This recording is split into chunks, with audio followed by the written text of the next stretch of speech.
in a very young age, I was so afraid of going back to poverty that I said, I am gonna learn this game and there's no way I'm gonna go back to poverty. Like I started putting money away every month and I was like, this seems right. I don't know what I'm doing, but this seems right. I still have that account and I have about like $700,000 inside that account from like 100 every month. Most people think that life insurance is something you use when you die. And just thinking that it is something you use when you die, I want it because I care about my family. You know, we just had UFC legend Ben Askren going through double lung implant. He got pneumonia. His health insurance didn't pay for his lung transplant. If he has a mortgage that has $600,000 in there that he still needs to pay, now the family and the kids are the ones suffering financially. What's up, guys? Claudia Gadelha here from Fight to Fortune. Today, join us by Roosevelt. He's a CPA, life insurance expert, a man of God, a father, and I love what you do, man. You are educating so many people online, and I love learning from you online, and I love your perspective into things. I love your view on social media, and you know, I'm excited to learn from you. A lot of my following is professional athletes and entrepreneurs. I think, you know, you have a lot of that in your life too. I would like to have you sharing a little bit of your story and how you got here. Yeah, awesome. One, I appreciate you having me. One, just I know me and you connected online, but just in person, we just had even like a strong connection. And I just you as a good person, just an amazing, just awesome person. Thank you. That's people who I love to work with. Anytime we have those connections, I know those are kind of small and hard to come by, but I see us working together for a long time just because of your passion about what you do and like helping other people too as well. That's kind of aligned with like my mission. I'm trying to like help other people learn about finance, learn about how money works in general, and trying to kind of build on that. Yeah, it's so good. You know, like one of the biggest topics in the whole world, and one of the most important topics of high performance in general is money, is finances. And you are an expert on money. You understand the money game. You understand all the tools involved in how, like what somebody needs to do in order to become financially independent. And actually, in a very young age, I was so afraid of going back to poverty that I said, I am gonna learn this game and there's no way I'm gonna go back to poverty. And you know, like first there's like so many money myths you have to break through, and there's like a whole financial foundation that you have to learn. And it took me so long to understand everything, but before I understood the whole game, I started putting 100 reals away every month, you know, and that was the thing that kind of got me started. Like I started putting money away every month and I was like, this seems right. I don't know what I'm doing, but this seems right. And when I understood the money game, you know, I got from 18 years old to 36, I still have that account and I have about like $700,000 inside that account from like 100 every month, right? So like, the money game is incredible when you understand what to do and the tools that are in there. And I have so many fighters and people that are just getting started in the money game that don't know how to get started, you know. And when I don't have the chance to sit down with them, I just tell them, hey, put $100 or $200 away every month. That's the first thing. But you know, I would love for you to break down what is a financial foundation, what somebody needs to do, and what are the tools that a person that doesn't understand finances need to understand that they have in order to become financially independent. That's so good. That's such a good question. I love that question for a few reasons. Because one, like we see it all the time. Like it doesn't matter like how much money you make if you don't understand like what the real purpose for money is. Like you can make hundreds of thousands of dollars, you can make millions of dollars. It's always going to you can spend it all. It doesn't take a lot of time. It doesn't take a lot of good habits or bad habits to spend a lot of money.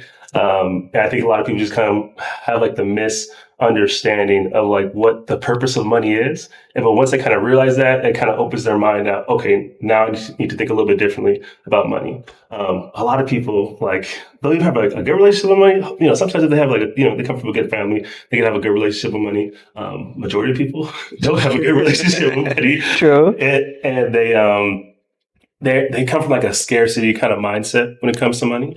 I always tell people when I talk to people from ages 18 to all the way up in their 60s and 70s. I always tell people when you think of money, think of it like as like seeds. And say I had 1,000 seeds. I give 500 seeds to a home decorator. I give 500 seeds to a farmer.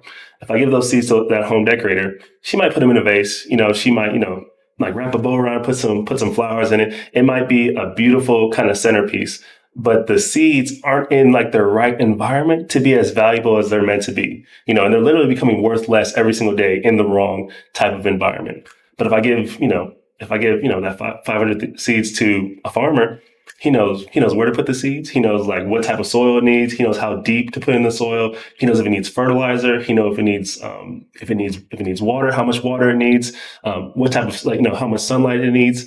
And then the seed has no choice but to do what it was meant to do in that environment. The seed can't say, "Oh, I'm not gonna become what I'm meant to be." No, if it's in the right environment, it's gonna pop, it's gonna grow, and it's gonna become what it's meant to be. Same thing with money. If you have money, but you're used to putting money in the wrong environment, that money is literally becoming worth less every single day due to inflation, due to bad habits, you know what I'm saying? And if your mindset about money is like, I got to hold on to money. I got to keep it close to me, which I've had people keep thousands of dollars just like underneath their bed, which is Crazy. another story. And then I've had people just like try to put money just in regular bank accounts, thinking that it's safe there too as well, or a savings account from some of these banks out there. Not all, 0.01%. not all, but there's majority. Putting money in there, and they think they're doing the right thing, but they just don't know what money's meant to do. Money's meant to be in an environment where it can make more money, where it can grow, where it can grow in value, whether it be real estate, whether it be stocks and bonds, whether it be whether it be stocks and bonds, whether it be a variety of these other different brokerage accounts. It just has to kind of be in life insurance too, is one of those things too as well. Yeah, I love that tool though. Yeah. Just kind of knowing where money wants to be at, whether it be in cryptocurrency. I know we talked about that just before this. Just knowing where the right environments where money has no choice but to do what it's meant to do and make you more money in those situations. And that's what I love to kind of show people on my social media, what the different options for them are, how these different options work, and just kind of bring awareness to what money is meant to do in those situations. Yeah, that's so good. You touched on the topic of life insurance. Yeah. And this is a topic that I'm very passionate about because of the ways you can use it. Yeah. Yeah. Most people think that life insurance is something you use when you die.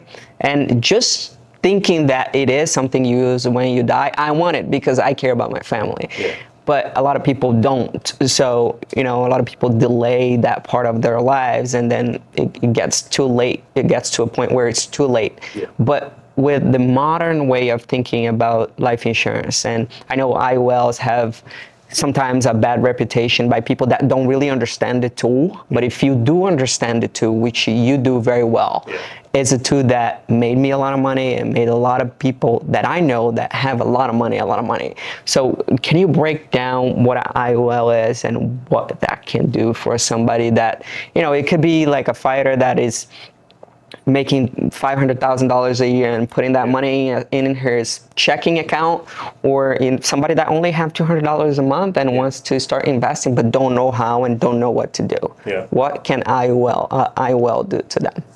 So I love an IUL for a lot of different reasons, because it's a very flexible kind of financial tool, and it has a few benefits that are very unique to it in the financial, in the financial kind of spectrum, as to where, we have accounts like, Roth IRAs, we can put money into it and it can grow and accumulate, tax free. And at a certain point, you can get those distributions tax free after a certain age. But there's like limits to kind of what you can kind of put into a Roth IRA. Also, you have like, 401k where it can still be involved into the market. You can put money in, you can get a tax deduction kind of early on right now, and then you can pay taxes later when you come to retirement age. They can still grow and accumulate, in that time frame. But there's restrictions on how, like, liquidity and on what you can use it for if you can have access to that money. And IUL is a special tool because, one, it's an insurance product, as to where it gets you covered for the death benefit, but also what a lot of people don't understand, it has living benefits too as well, as to where if you get hurt, injured, or sick in those situations, where you can access that money for the death benefit too as well. Not just, there's a few different components to it, but like access that death benefit in your living years, just in case of like really dire straits or like emergencies where someone gets cancer, heart attack, stroke, major organ transplant, they can access their death benefit to be able to help them financially in a few different ways. And I think I know we're talking about this like the IUL, like a financial tool, but as a protection tool, it's very unique as to it being able to do that too as well. Because a lot of things happen when people get into those places where, like I said, it's a not financial, but like it's a health like kind of crisis for them. Two things happen, which a lot of people live like kind of either paycheck to paycheck or like kind of like close to that line with like expenses they have. And if they're hit with a hard moment or a hard time, whether it be cancer, heart attack, stroke, like you need time to be able to kind of heal from that thing, from those different opportunities, or not opportunities, but from those different health crises. And what people don't realize is that, if they're living close to like that line when it comes to paycheck, they maybe have like 2 weeks worth of PTO. Maybe maybe they have a job where it's like, okay, they can cover them for a month, but maybe that's not the adequate time that they need to be able to kind of heal and get into the right place and, change their lifestyle after the fact, so that they don't continue to be in that place where they're in sickness. What an IUL does, it allows you to access your death benefit in your living years to give you more options financially. Mm-hmm. So when it comes to, say maybe you have, whether it comes to like with the health insurance, or it says like, hey, maybe you can go directly to this one doctor, but maybe this one doctor isn't a specialist in the certain sickness that you have. And you see this other doctor over here who's getting amazing results from what you're ailing from. But if your health insurance doesn't cover that, maybe that's not an option for you. The main reason I got life insurance on me, my wife, my 2 kids is like, okay, if we're ever hit with a financial disaster, I want options. I want to be okay. Like, hey, I don't want money to be a limitation in these instances where it's like, okay, what's the best doctor? Okay, we got to come out of pocket. Okay, let's go out of pocket because we have the extra funds right now from our life insurance policy to be able to get the best care. And then maybe it's me, maybe it's, my wife or something like that. Okay, maybe I can take off. Maybe I can take off, 6 months. Maybe I can take off a year now because I have the funds to kind of support me financially in this situation. I can just focus on my health. I can focus on getting better. I can put myself in an actual state of healing instead of like, hey, I got to rush back to work in 2 weeks, because if I don't rush back, I don't got no more income coming in, and these bills are going to keep rising, while I'm still in this state, which doesn't create the best environment, for healing in general. Mm-hmm. So that's one aspect of it. A lot of people just don't understand like the actual protection they can get with their life insurance policy, and not all life insurance policies are created equally. So different life insurance companies are going to have different products in general, but just understanding like, hey, this is another bit of protection where, if I already need like the death benefit, or if I already need life insurance, why not have this too on top of it if it comes already with that product? And then also too, I love an IUL for a few reasons. I always tell people it's kind of like baking soda, almost to an extent where it's like, baking soda can do a lot of different things. Some people think like, hey, I put baking soda in the fridge. It can, it can keep the fridge fresh. Get rid of any like odors like that. You can use it for baking. You can use it for brushing your teeth. You can clean up something on the asphalt outside. It can do. My wife cleans fruit with it now, which I heard is the best way to clean your fruit. But it can do a lot of different things. Same thing with an IUL. It can do a lot of different things, and it's very flexible financially as to where I can put my money where it can grow and accumulate tax-free. I can get the distributions tax-free. It can pass on to my kids tax-free too as well. And I can have access to the money if it's structured in the right way in my living years to use for any financial opportunities, which you should be using for financial opportunities, or, for financial emergencies where if instead of saving like in a regular savings account where if I use that money, it's gone. It's gone. Yeah. I'm back down to where I started. As to where an IUL, it gives you the options to, one, you can take a withdrawal if you want to. Not the best way to do it. You can take it if you want to. You can take out a loan. And in that instance, if I take out a loan, my money is still active in the market and it's still growing and accumulating me interest in that situation. So just a better financial tool for me to be able to leverage it, like I said, in a good way. But it's knowing like, hey, one, especially with the IUL, it's very flexible. If I know what my goal is, it can accomplish your goal in a lot of different ways. And I work with, single moms. I work with, core families. I work with athletes, entertainers, doctors, lawyers, and entrepreneurs, small business owners, a wide spectrum of people. And it works a little bit differently for each one of them, depending on what their goal is. Mm-hmm. And just knowing like, okay, if I structure this the right way, I can hit my goal. I can do exactly what I was going to do anyway with this money, whether it be investing in real estate, and I can still make money off that money, the same time while I'm in this real estate investment too as well. Mm-hmm. So being able to position your money so it can earn you interest over here and then grow in value over here, whether it be, whether it's a rental property, it's cash flowing you to the way which is still, growing in value just over time too as well. Or, it's a quick flip where, you take the money out, you put it back into your IUL. There's so many options. It allows you to give you options financially, but just knowing how that tool works. Yeah. I like how you said that you work with many different people and for each, you structure IUL in a different way. Yeah. And I have so many experiences like that too. Like one of my mentors makes millions of dollars every year, and he uses his IUL to borrow money from his IUL to go buy real estate and flip properties. He also buys long term, but that's one of the things he uses his IUL for.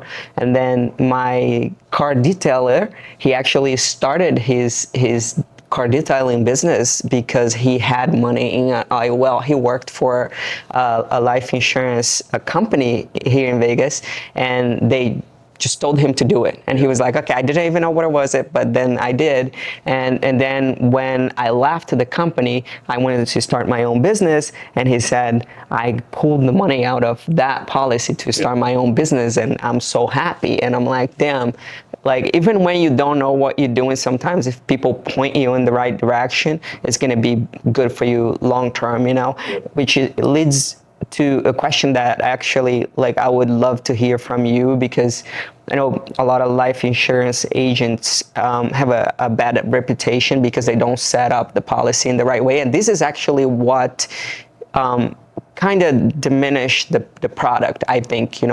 Agents that they get their license, they're hungry for money. Yes. That's their only source of income. Therefore, they'll go structure a policy in a way where it's not favorable for the client, it's favorable for them. Yeah. And I think this is a very bad thing to do. I'm totally against that. I like making sure the client is taken care of, and because this is their life, their family, their whole thing. You shouldn't be playing with that, right? So, what do you think? Let's say somebody is shopping for life insurance now, and they really like IUL product. What is the things that they have to look for in an agent and a strategist to be able to understand that they are getting the right thing to benefit them? Yeah, man, that is definitely one thing I hear all the time. When I talk to people, they're like, yeah, I had an IUL. I didn't think it was structurally like the right way because I've had it for 4 years. I still don't have any cash value kind of available to me, but I wanted to use it for this, or maybe they wanted to use it specifically for the cash value. And just that's a key part of this. That's the main reason why you said it gets a bad rap, because the agent does have that flexibility to really structure it for them in their best interest. And just like I say, if they're money hungry, or if they, if this is like their only income and they really want a good commission, or they're trying to get their numbers right, which is a horrible way to do business, in my mind. But I would tell people, if they're looking for an IUL, if they're looking for somebody, who's good in IUL, one, ask a lot of questions. They have to have one. Exactly. They have to have one. Ask a lot of questions, because when the truth will reveal itself in like the questions, seeing how the agent kind of handles your questions, as to where, if you want to structure it for cash value, that's a totally different way to structure it for somebody who's like maybe like estate planning, and they're like, hey, maybe they need, $1 million, $2 million, $5 million worth of coverage because of what they have going on. And then, just like the best price is like their main thing. And maybe they want to pay it off at a certain time. That's one way to structure it. On the other hand, if somebody's structuring it for cash value, like the death benefit really is only there to set the parameters of like how much money we can put into this policy at any given time. And there's a few things to look at. You want to say, hey, what's my guideline level? Like, what's like my max level that I can put into this thing? And you want to make sure that's aligned with, your financial goals. You don't want to have a policy that has too high of a guideline level, because that will mean more like life insurance or death benefit. I would say shop around too as well. Try to get more than one opinion, but also tell them like, hey, what my goal is. Hey, whether my goal is for like, I want to buy a home in 5 years. I want to make the down payment. I need at least, $30,000, $50,000, $70,000 by year 4 or 5. How can we do that with this policy? And if they're unable to show you like, okay, in year 4 or 5, we're estimated to have like around this much, then okay, that's not the right policy for you. And then I would say like get a couple different options, because that's one thing too as well. Like, not all IULs are equal when it comes to different life insurance companies. A lot of different life insurance companies, maybe they're restricted in the type of indexes that they can be linked to, or they're restricted in the way that you can structure it and you can build it.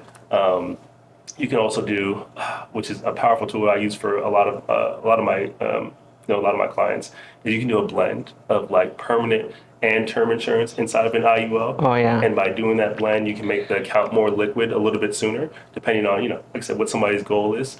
But I'd say I always tell people, like, you want to go towards the goal, and we want to work our way backwards. Whatever your goal is, that's what you want to use this tool for, and you want to work your way backwards and see and understand what it takes to get there. Mm-hmm. If you do that, like, okay, maybe my goal is to, like I said, I have some high-end clients who like they want to bank out of this thing. That, hey, I want to be able to put in, maybe $20,000 a month or $10,000 a month, which is like, $240,000 a year, mm-hmm. and I want to be able to kind of have this liquid to me.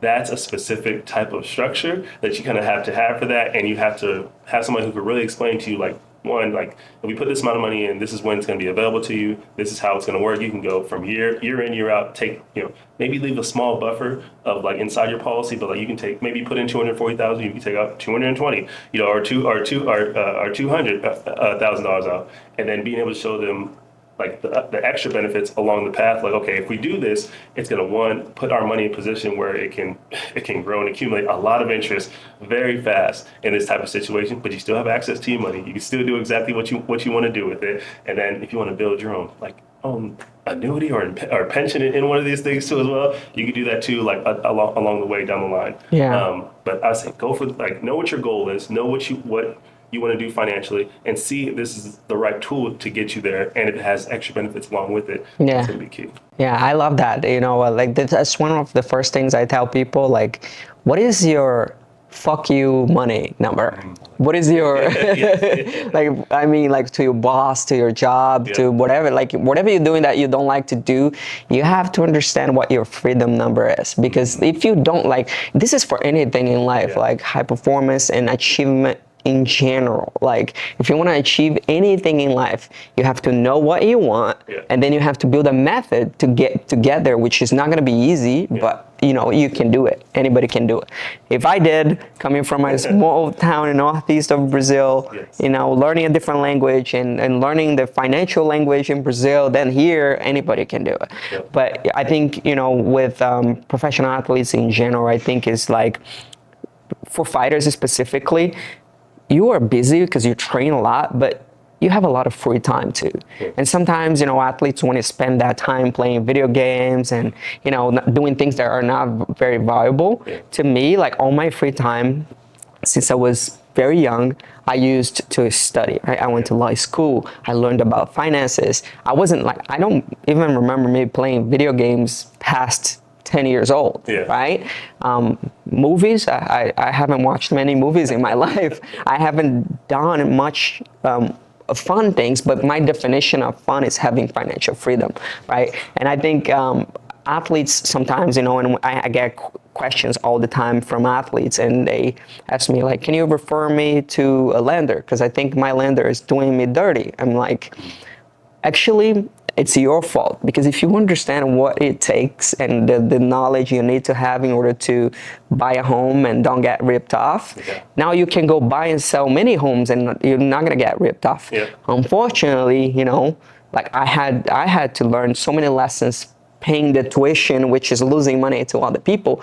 But like the more information you have, the less money you will lose to other people, right? And I think, a lot of athletes, unfortunately, don't want to spend the time understanding what they need to know, like the few things they need to know. Like, for example, this tool, like IUL is a great tool.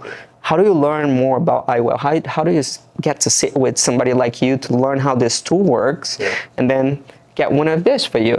And then now you have a financial foundation set up. In my opinion, the first thing somebody need before going into anything, right?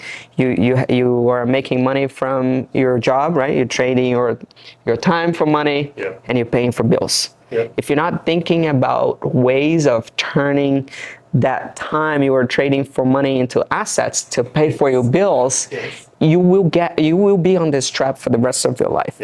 And if you learn a few tools of how to buy different assets, you're always going to be successful, So I tell people, so the first thing you need to understand is that go buy assets, right? You've got to earn, but then go buy assets, And when you go buy assets, make sure you are understanding the right tools to buy assets, and make sure you're building your emergency fund. And the first thing I tell people to do is to go get an IUL, because then you have your financial foundation set up.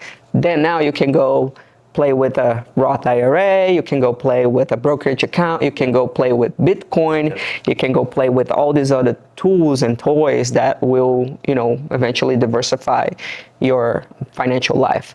But I'm curious, like, what's your opinion on Bitcoin and cryptocurrencies? Well, this actually goes along with it too as well. I love what you just hit on, because people don't know that we pay taxes, we have our regular bills, but you also pay ignorance tax every single year. And if you don't understand how these different financial tools work, like you just said with that, like one of your friends, if you don't know like how to get a right deal when you're dealing with a lender, like what's a good deal, what's a bad deal, you're paying that ignorance tax every single year, and they're going to overcharge you every single time in those situations. And when it comes to knowing how life insurance works, another ignorance tax in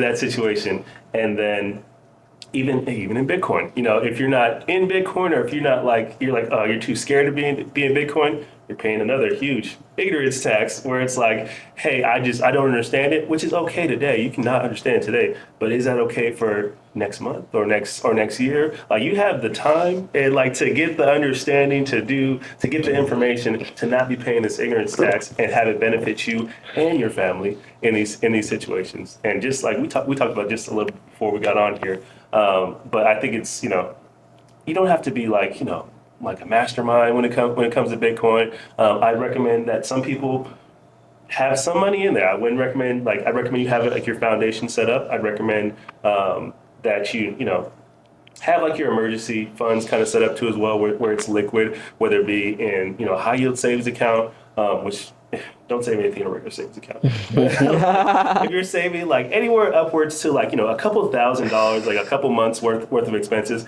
make sure it's at least in a high yield savings account where it's very liquid. You can have access to it. You can transfer it over immediately when you need it. But also that it's earning you some money in that type of environment.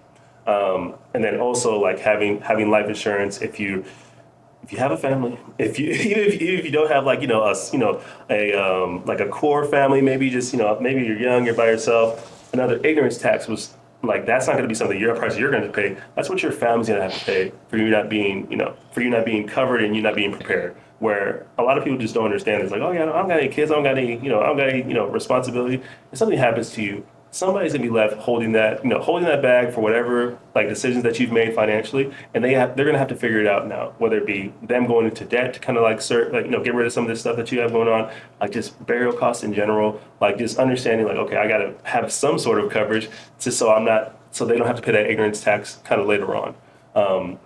And then like having that set up, having some form of life insurance. I don't care if you get term, I don't care if you get IUL, just have something set up. It's not very it's not very expensive to get something set up.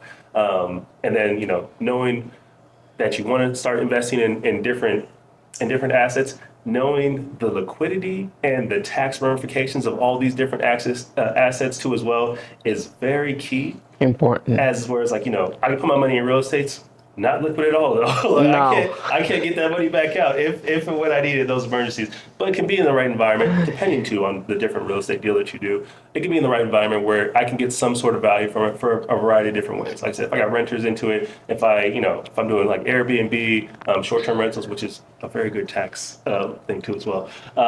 Or if it's just I'm living in it, it's accumulating value, which it's not really an asset if you're living in it too as well. I don't like people calling it an asset, like, oh, this is my home, it's an asset. You still got to pay. If you got to pay a mortgage on it, it's not an asset. I try not to make a payment and see if it's really an asset for you.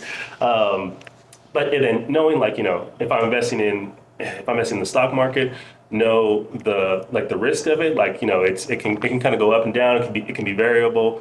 Knowing if it's kind of liquid too as well, which it can be. It can be fairly liquid in a certain days, or it might take you like maybe a couple days to kind of get your return back, or lower the return depending on what's happening in the stock market. And then same thing with Bitcoin. Knowing if I put my money in Bitcoin, how long would it take me to get the money back if I needed it, or what are the risks kind of involved in it? But what is the reward too as well? Like as just being an athlete and like a fighter too as well, there's risk and reward in everything. Yeah. You know what I'm saying? Which I know you've seen countless times, like throughout your career and throughout your life. You gotta take some risk. And if you step on that ledge, you do take that risk. You have the opportunity where it can go one way, but you also have the opportunity where it can change everything. You know what I'm saying? And Bitcoin is one of those opportunities, which is like you got to know like what times we're in. You know what I'm saying? There's different opportunities for different ages and different times. Right now, I think we're in. I'll talk to somebody else about this as well. I think we're in like two type of like really huge opportunities. One, when it comes to content creation, like this is another way where like you can change your life, change your family's life. Bitcoin is another one where it's like, hey, if I get a good understanding of this, get a good understanding of like how it works, kind of what different options are out there, I can put some money out there. It can have a huge return for me and my family. I wouldn't say put your life savings in it. Like that's why you have the high yield savings account. But don't put your life savings out. But you can do it responsibly. Like, hey, maybe I'm doing 5% a month, or I'm doing 10% a month. Like, okay, this isn't a money that's going to hurt me in any way whatsoever, but it can do great things over here. And just knowing too, with any asset or investment, once you put that money over there, like it's going to do what it's going to meant to do. I'm not emotionally attached to it, whether it goes up and down. Just understanding that too as well. If you're like, oh, it's down 5% today, tomorrow it could be up 5-10% tomorrow. Just like not getting emotionally attached to it, and just understanding what kind of tool it is, how liquid it is, tax ramifications too as well, which could be another topic. But just kind of getting like a basic foundation of what all these different things can do for you. I love it. It's like it looks complicated, but it's so simple at the same time, right? If you just understand a couple concepts, like you said, well, is it liquid? It's not liquid.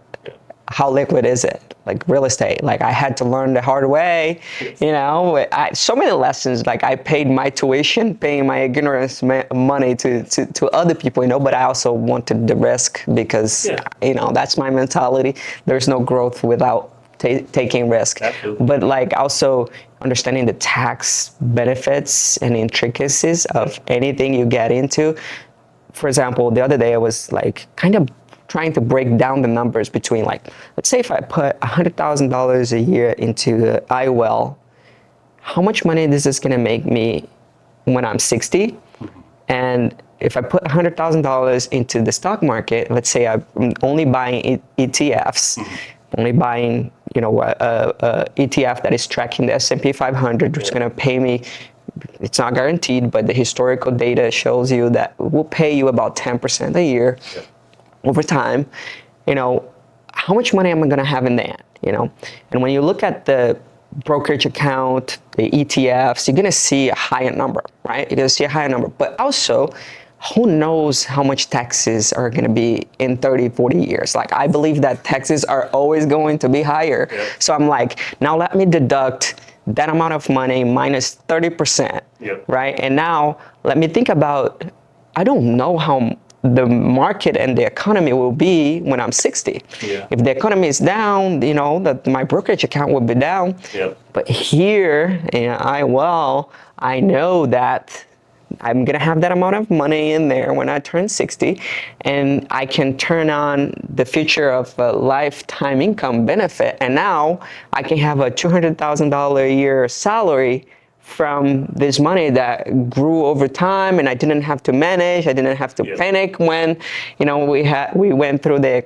economic crashes. And by the way, a person is supposed to go through about 7 economic, like, stock market crashes in your lifetime.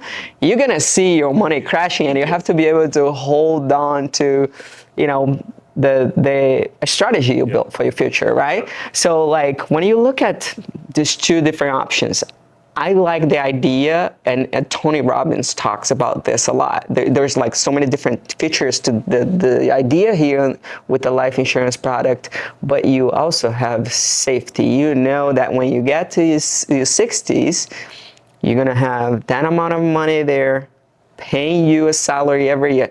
Here on the other side, you have to manage the whole thing. You have to deal with the ups and downs of the market, all the volatility.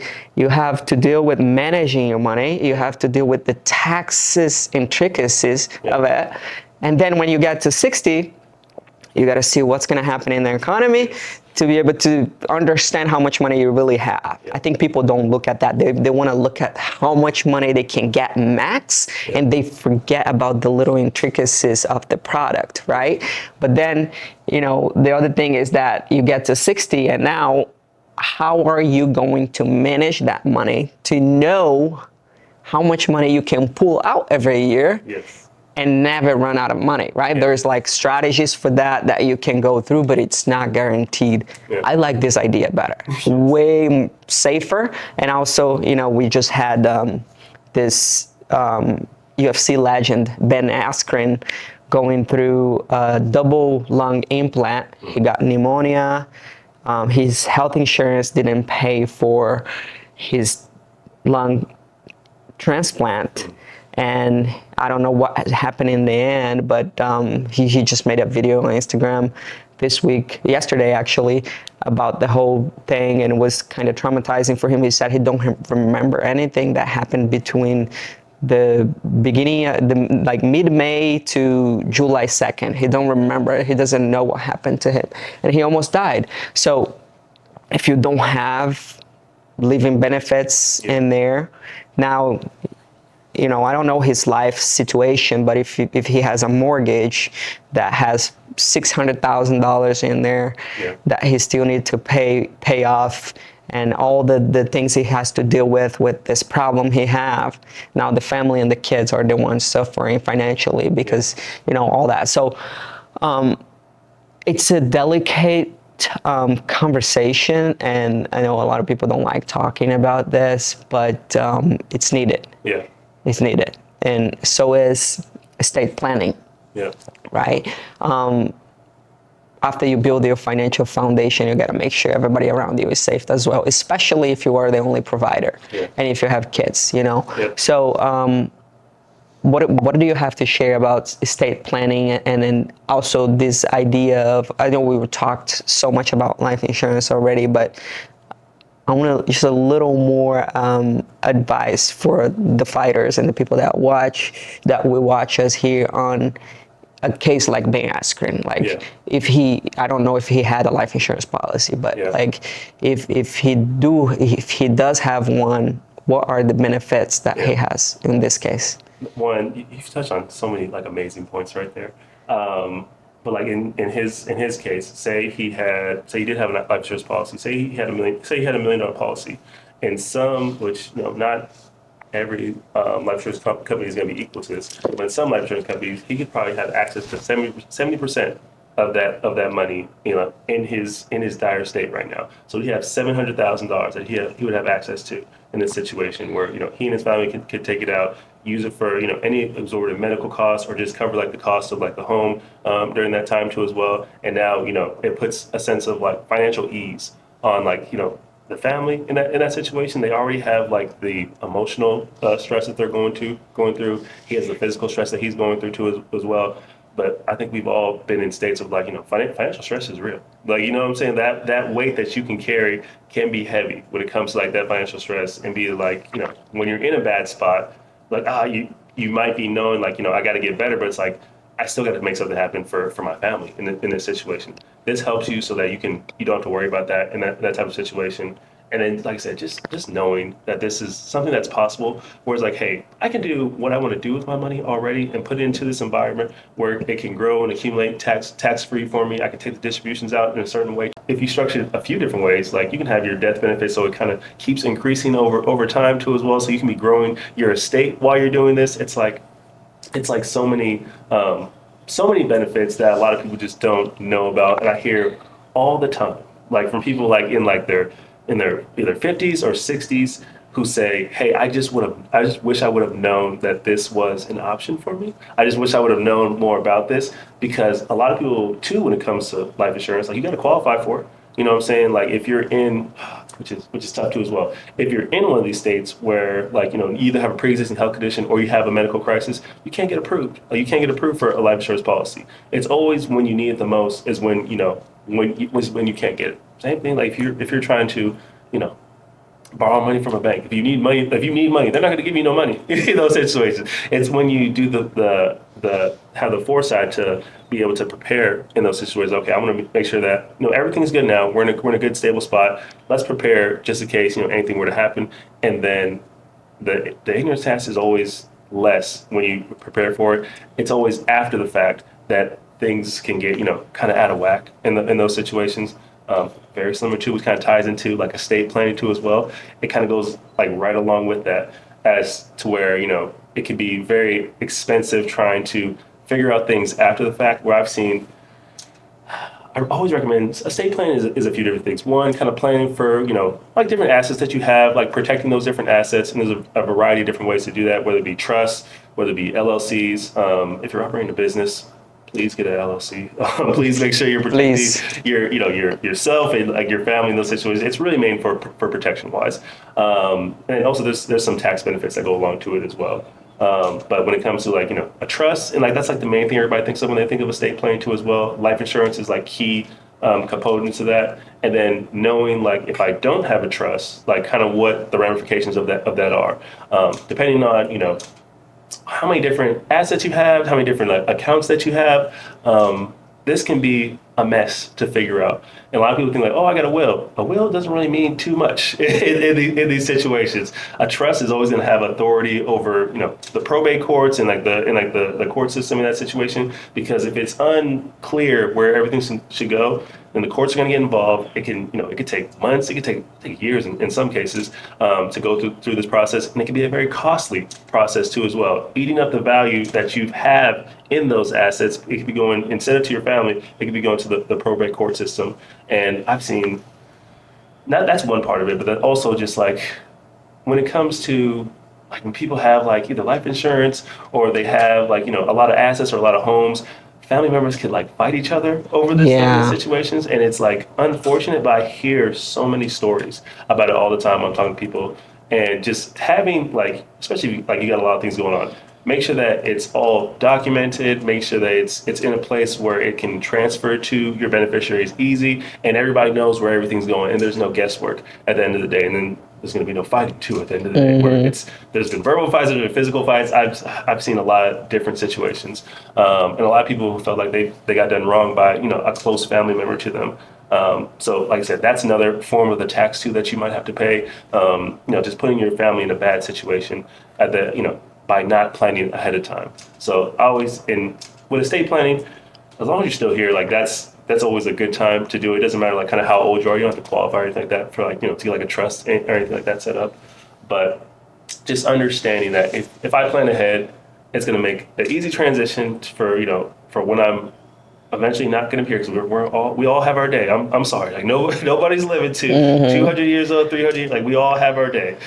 This like where we're here right now is temporary.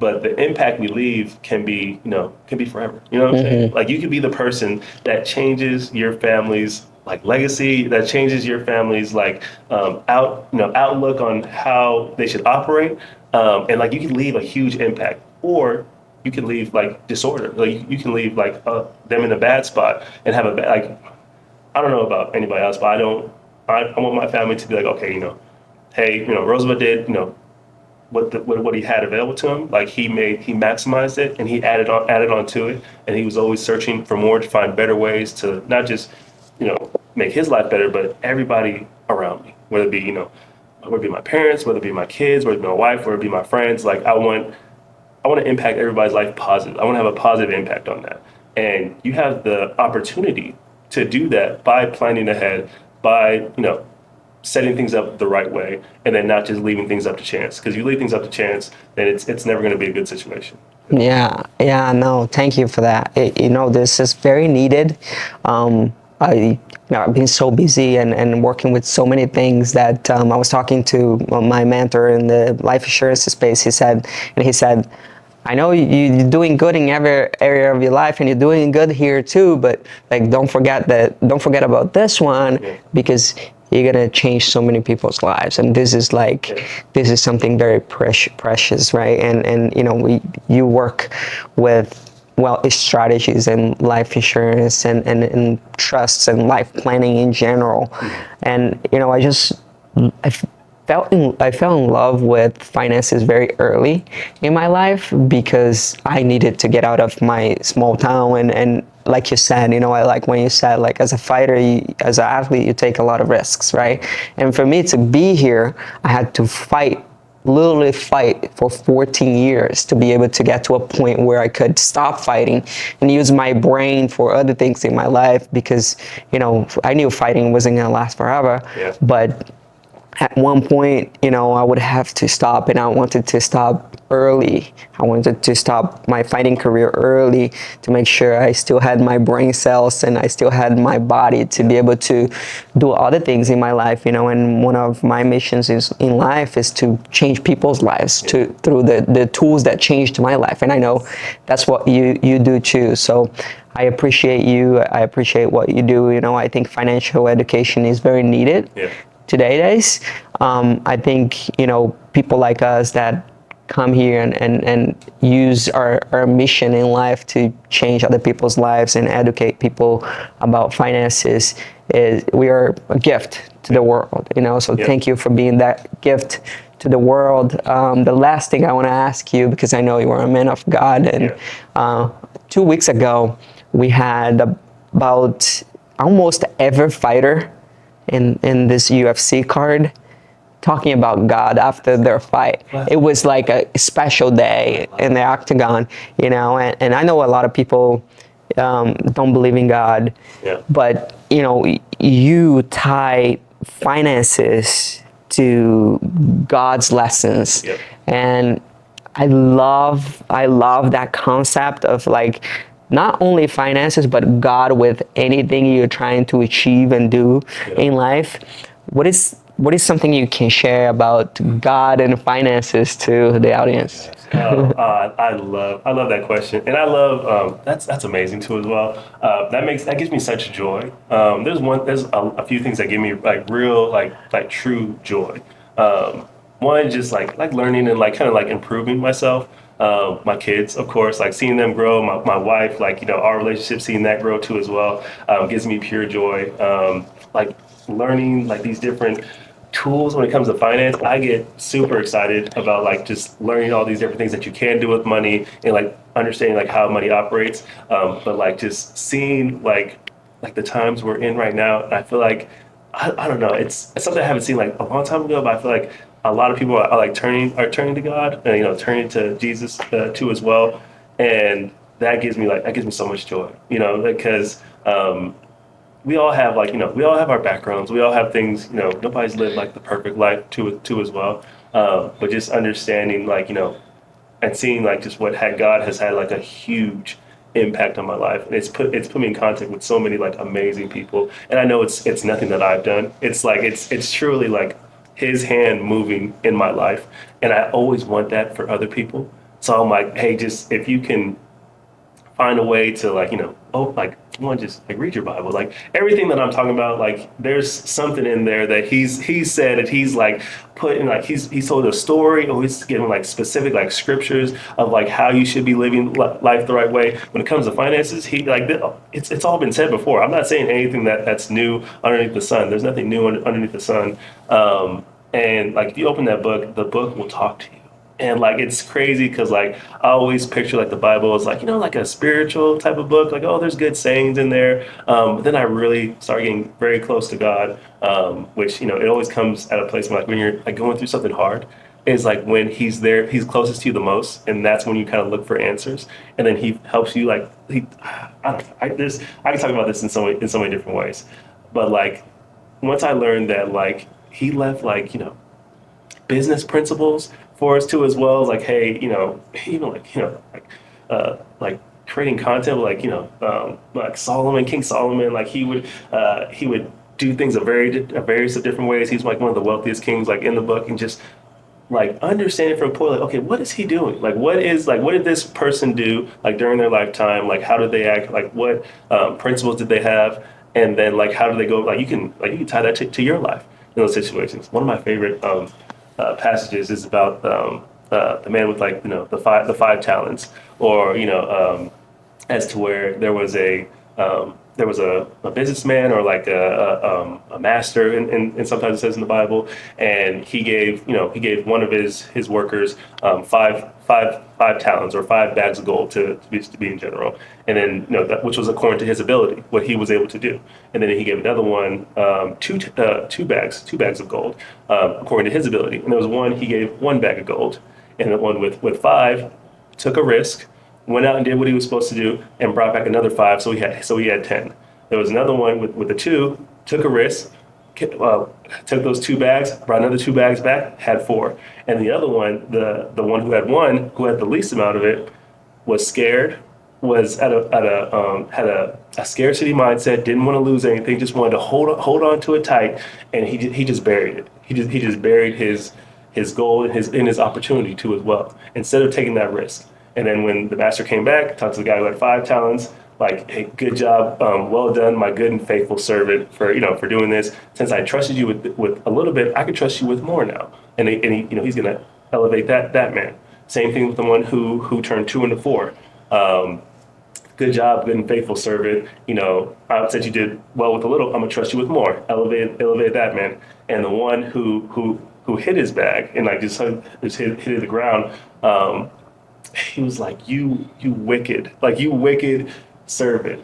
And like just like that point, just like that, like every word like has meaning in the Bible, and like every story has meaning in the Bible. I'm sure there's so many multiple stories with this. It's like, hey, I gave you something, and you thought it was nothing. Like you put it in the ground, and you wasted it. You could have at least, which he says, like you could have at least put it in the bank and got me some interest off of it, which is high yield savings account. So you could have at least put it in the bank and had some interest for it. But no, since you don't want to take what you do have, I'm going to take what you were scared to use, and I'm going to give it to the one who has more in these situations. So that goes with life. Don't be afraid to take risks. You know what I'm saying? Don't be afraid to use what God has given you, whether it be spiritually, emotionally. We all have different gifts. You know what I'm saying?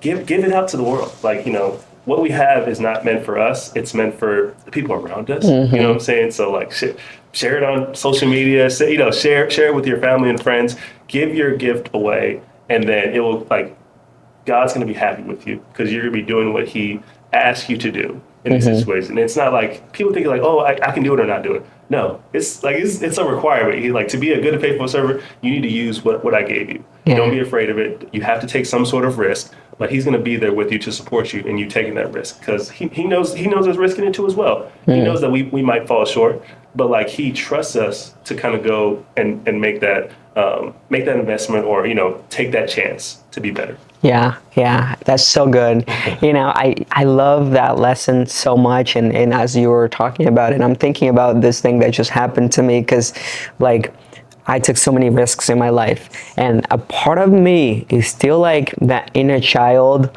like somewhere that I have a good relationship with that inner child already. But like sometimes there are things about you that you can't see, blind spots, right? You can't see.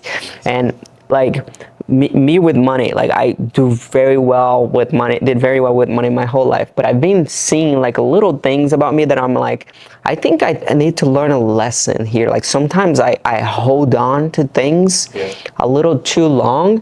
And the way I saw that was by, like, I always have a wallet on me and I have this, like, I'm always scared about needing money. So I put money in my wallet and my credit cards, my ID, I do not go anywhere without that, right? So that's my safety.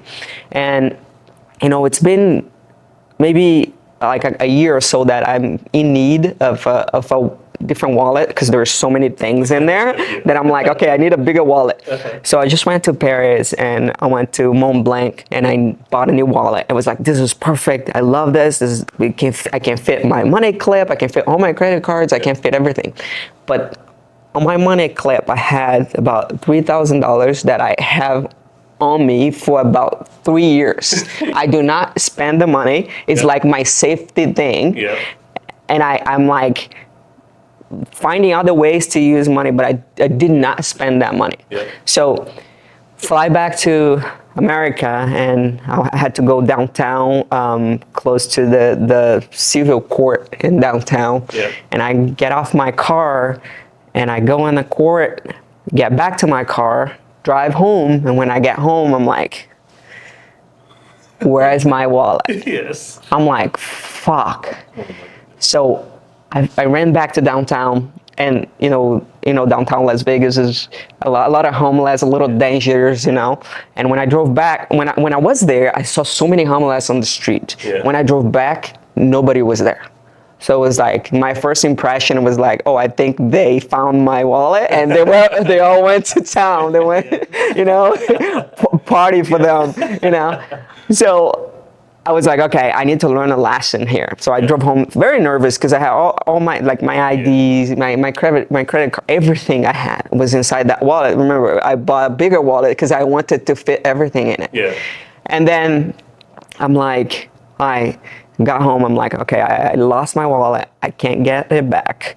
But that money that was there for 3 years, I could have helped people. I could have invested. I could have done so many things with them. I could have put in Bitcoin 3 years ago. That would be a couple 100,000, But I held on to that thing because of my scarcity mindset that was speaking to me in some way, shape, or form, right? So then that made me take a deep breath and, get back on track. And what you just said is a big reminder, not only for me, but for a lot of people. Because, sometimes because of your circumstances and the things you go through in life or the way you were raised, put you in situations where you don't share or, you hold on to things way too long. And then God comes and teach you the lesson, So I thought that was a good example of what you just said, that lesson is very, very important. And I want to thank you for coming here and having that conversation with me. This will add so much value to athletes and business owners and entrepreneurs. So I appreciate you. I appreciate what you do, and thank you. Awesome. Thank you. This is great.